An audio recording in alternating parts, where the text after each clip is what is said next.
ब्रह्मांडनायक राजाधिराज योगिराज परब्रह्म श्री सच्चिदानंद समर्थ साईनाथ महाराज की जय, साईनाथ महाराज की जय, साईनाथ महाराज की जय।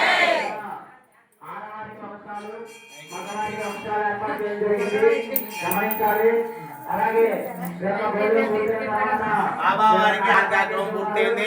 చక్కగా ప్రతిష్ఠ చేసిన దగ్గర నుంచి కూడా అప్పుడే 10 సంవత్సరాలు పూర్తి చేసుకొని 11వ సంవత్సరాలకు అడుగు పెడుతున్న ప్రతిష్ఠ నుంచి 10వ సంవత్సరం పూర్తి చేసుకొని 11 నుంచి కూడా అసలు మామూలుగా చేద్దాం లేనని చెప్పి దిగిన తర్వాత నుంచి కూడా అసలు 10 సంవత్సరాలు కూడా వస్తామని చెప్పి ఎవరు అనుకోలేదు. కానీ ఇది కూడా ఇంకో షిరిడీ క్షేత్రంలాగా తయారవ్వాలని చెప్పి ప్రతిష్ఠ చేయించిన వాడిని నేనే కాబట్టి నేనే కోరు. ఎందుకంటే ప్రతిష్ఠ ఎప్పుడైనా సరే ఒక కార్యక్రమాన్ని చేయించిన వాడు దాన్ని ఇంకా అభివృద్ధి చేయాలని చెప్పి చూస్తూ ఉంటాడు. కాబట్టి ఇది కూడా ఇంకో షిరిడీ క్షేత్రంలాగా తయారవ్వాలని చెప్పి ఆ యొక్క బాబా వారి యొక్క అనుగ్రహంతో ఎందుకో అనిపించింది. ఎందుకంటే ఇందాక శ్రీను గారు చెప్పినట్టుగా అసలు ఈ కార్యక్రమం చాలా నేను మీ వెనకాల ఉన్నాను చేయండి అని చెప్పి ఆయన చెప్పాడు.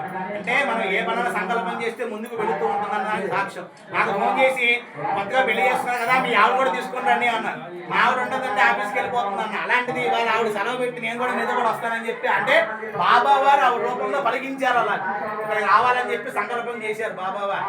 కాబట్టి ఈ ప్రతిష్ఠ కార్యక్రమం అంతా దిగ్విజయం పూర్తి 10 సంవత్సరాల అడుగు పెడుతున్నాం కనుక ఇలాగే దేవాలయం అంతా కూడా అభివృద్ధికి ఈ కొత్తూరు గణేష్ కాలనీ అంతా కూడా చక్కగా సస్యశ్యామలంగా ఆయురారోగ్య ఐశ్వర్యాలతో కుటుంబం అంతా కూడా ఆరోగ్యంతో ఉండాలని చెప్పి ఇంకా నిరంతర ప్రవర్తమానంగా ఎలాగైతే మనం గుడికి వచ్చిన తర్వాత ఫస్ట్ లో బాబా విగ్రహం ఒకటే మనం ఏర్పాటు చేసుకున్నాం.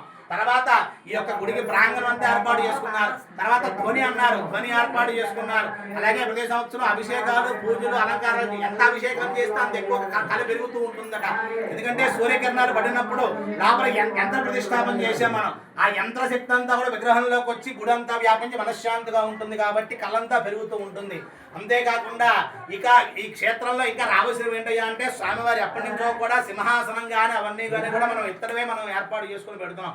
సంకల్పంతో స్వరంగా షిరిడీ క్షేత్రం ఎలాగైతే వెండి ఆభరణాలు ఎలాగైతే వచ్చాయో సాక్షాత్తు కిరీటము ఆ బంగారు అదే కాకుండా మొత్తం సింహాసనం అంతా కూడా వెండితో చేయాలని చెప్పి సంకల్పం జరిగింది.